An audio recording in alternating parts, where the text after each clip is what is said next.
नमस्कार साथियों। आज मैं कुरुक्षेत्र डिप्लोमा धारकों की जो रिव्यू याचिका सुप्रीम कोर्ट में लगाई हुई है उसकी आज अब क्या स्थिति है, मैं उसके ऊपर बात करना चाहूँगा। सबसे पहले तो आप सभी को पता है कि जो कुरुक्षेत्र डिप्लोमा धारक हैं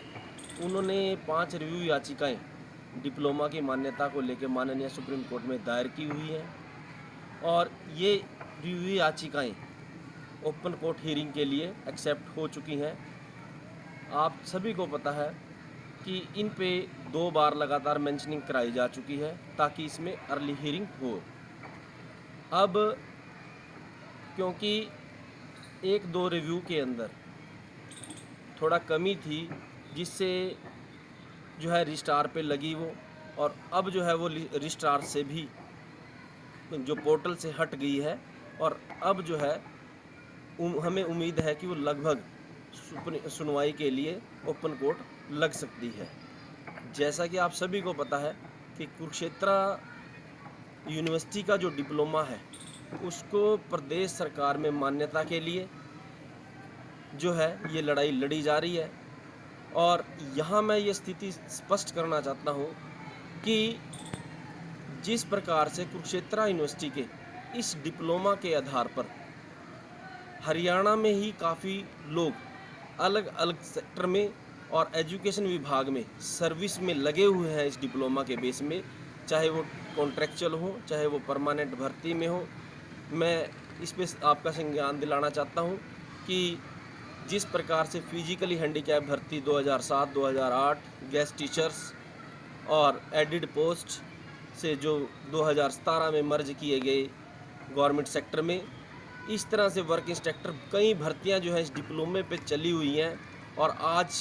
जो है जो न्यू सिलेक्टेड कैंडिडेट जो 668 कैंडिडेट कुरुक्षेत्र यूनिवर्सिटी के इस डिप्लोमा को के आधार पर टेस्ट को क्वालिफाई करके नई भर्ती में आए हैं, जिसमें से लगभग 100 के लगभग कैंडिडेट पुराने कैंडिडेट हैं जो पहले भी सर्विस में थे और नए अब एलिजिबिलिटी उनकी अब भी क्लियर है। तो साथियों, मैं इस वीडियो का मेरा बनाने का उद्देश्य ये है कि मैं आपके सामने स्थिति स्पष्ट कर दूं कि आज की स्थिति क्या है, क्योंकि कई लोगों को ये मनसा हो रही है कि कुछ लोग आगे डिप्लोमा की लड़ाई लड़ रहे हैं, कुछ इसको गलत ठहरा रहे हैं कि ये लड़ाई जो है कुछ ही लोगों के पक्ष में जाएगी और वो लड़ रहे हैं। लेकिन मैं आपको ये स्पष्ट बता देना चाहता हूँ कि आज अगर ये डिप्लोमा जो है किसी भी तरह से इसमें कोई डिसीजन जो है गलत आ जाता है तो इससे वो लोग भी प्रभावित होंगे जो परमानेंट भर्ती में है और वो लोग भी प्रभावित होंगे जो कॉन्ट्रैक्चुअल में है। तो सबसे पहले तो जिस प्रकार से मैं उस पार्ट में बात करूंगा कि जिस प्रकार से गवर्नमेंट ने आर्टिकल 142 का हवाला सुप्रीम कोर्ट ने दिया और गवर्नमेंट को डायरेक्शन दी कि वो जेबीटी मामले में जो है उनको छूट दी गई है कि उनको एडजस्ट कर सकती है सरकार। और इसी प्रकार से विदाउट एचटेट और विदाउट बीएड जो 2017 की भर्ती थी पीजीटी की, उसमें भी सरकार ने हाई कोर्ट में ये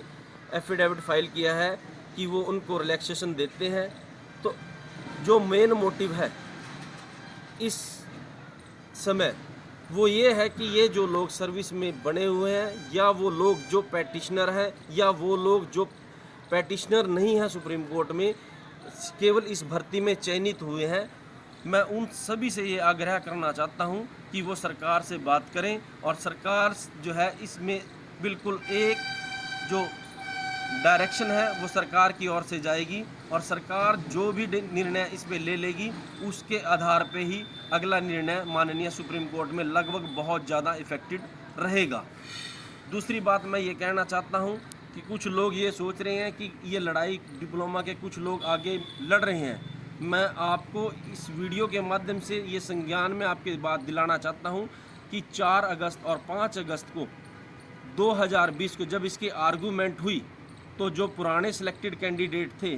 जो डिप्लोमा की लड़ाई लड़ रहे थे लेकिन वो दुर्भाग्यपूर्ण जो है नई सिलेक्शन में सिलेक्ट नहीं हुए,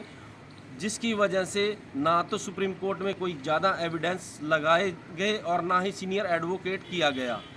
और दूसरी पार्टी वो थी जो आज भी लड़ाई लड़ रही है। उसके पास चाहे वो पैसे की कमी लगा लो, कैंडिडेट की कमी लगा लो, या क्या सिचुएशंस रही कि वो सीनियर एडवोकेट हायर नहीं कर पाए, तो अब ये जो है रीटेक का मौका मिला है। जिस प्रकार से ये बिना गवर्नमेंट के डायरेक्शन के और बिना सीनियर एडवोकेट हायर किए हुए 4 अगस्त और 5 अगस्त की आर्गूमेंट जो 2020 में लगी और उसके ऊपर जो है ये निर्णय आया, इसको इक्वलेंस नहीं मानना। जबकि मैं आपको ये स्थिति स्पष्ट करना चाहता हूँ कि कुरुक्षेत्र यूनिवर्सिटी का जो डिप्लोमा है वो पूरे देश में सर्विस रूल के अकॉर्डिंग एलिजिबिलिटी क्लियर करता है, क्योंकि डिप्लोमा और सर्टिफिकेट कोर्स जो है वो इससे लोअर है, और सर्टिफिकेट से हम जो है डिप्लोमा के में लेटरल एंट्री लेते हैं और डिप्लोमा के बेस से हम डिग्री में लेटरल एंट्री लेते हैं। जबकि हरियाणा में इसके विपरीत स्थिति हो रही है कि सर्टिफिकेट को मान्यता दी गई है और डिप्लोमा को मान्यता नहीं दी गई है। तो मैं इस समय आपसे यही एक आग्रह करना चाहता हूं कि वो साथी जो इसमें पैटिशनर हैं या पैटिशनर नहीं भी हैं, जो डिप्लोमा, क्योंकि अगर डिप्लोमा सेव होता है तो आपका फ्यूचर सेव होता है, और इस डिप्लोमा बचाने की लड़ाई में आप साथ दें, सहयोग दें। जो लोग आगे लड़ाई लड़ रहे हैं उनका साथ दें, और जो पीछे लोग बैठ के ये सोच रहे हैं, कई साथियों का मेरे पास फ़ोन आता है कि ये लड़ाई तो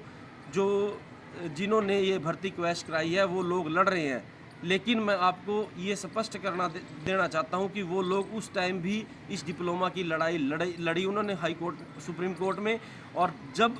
उनके पास पर्याप्त मात्रा में संसाधन नहीं थे तो उन्होंने ये फैसला जो है इसी संसाधनों की वजह से, या सीनियर एडवोकेट ना करने की वजह से, या सरकार से बातचीत ना करने की वजह से ये फैसला आया। तो मैं सभी साथियों से आग्रह करता हूं कि वो अपनी जिम्मेवारी समझ के जो भी इस डिप्लोमा के आधार पर सर्विस कर रहे हैं, जो भी नौकरी कर रहे हैं, वो अपने सिंसियरिटी को लेके अपने आप जो है इस डिप्लोमा के बारे में सोचें और अपने भविष्य को शेप करें। अब ये बात मत सोचना कि ये फैसला जो है 668 को लेके आएगा। अब ये फैसला जो है जो भी इस डिप्लोमा के आधार पे, चाहे वो रेगुलर बेसिस पे हो या कॉन्ट्रेक्चुअल बेसिस पे हो, सभी लोग प्रभावित होंगे, क्योंकि इस तरह के केस माननीय हाई कोर्ट और सुप्रीम कोर्ट में लगातार लग चुके हैं कि जब ये डिप्लोमा जो है मान्यता सरकार के द्वारा नहीं किया गया तो इसके आधार पे सर्विस में बहुत से लोग सर्विस में बने हुए हैं, और नई भर्तियों में कॉन्ट्रेक्चुअल बेसिस पे इस डिप्लोमा के आधार पे सर्विस जो है हरियाणा सरकार दे रही है। तो इन बातों को लेके वो साथी सभी जो है सचेत हो जाएं और खुद कोशिश करें। मेरा मोटिव किसी पर्टिकुलर को टारगेट करना या ऐसा नहीं है। मैं सिर्फ इस वीडियो के माध्यम से पूरी स्थिति आपके बीच में स्पष्ट करना चाहता हूं, और क्योंकि हम पहले भी 2007 में जब ये केस एडमिट हुआ, और 2007 में जो है क्योंकि माननीय हाई कोर्ट ने कुरुक्षेत्र यूनिवर्सिटी के पक्ष में ये फैसला दिया था, और लोगों ने ये समझ लिया कि सुप्रीम कोर्ट में भी ये बिना एडवोकेट किए, बिना दलील दिए, बिना प्रूफ लिए लगाए जो है ये फैसला जो है इनके पक्ष में आएगा। लेकिन ऐसा आपके सामने बिल्कुल विपरीत हुआ, और ये स्थिति आगे ना बढ़े, इसलिए आपके पास अब 2 ही चैनल, पर्याप्त मात्रा में 2 ही साधन हैं, 2 ही रास्ते हैं कि आप एक तो सरकार से बात का, और दूसरा सुप्रीम कोर्ट में इसको जो है लड़ने के लिए एडवोकेट का, जो भी सीनियर एडवोकेट हैं उनका जो भी फीस बनती है या जो लोग इसको लड़ रहे हैं उनसे सहयोग राशि करें। और अगर आपको ये लगता है कि आप खुद जो है इसमें कोशिश करना चाहते हैं तो आप खुद आगे आएँ। तो धन्यवाद साथियों। मैं इस वीडियो के माध्यम से मेरा यही आपको उद्देश्य था कि आज की स्थिति आपके सामने स्पष्ट कर दूं। धन्यवाद साथियों।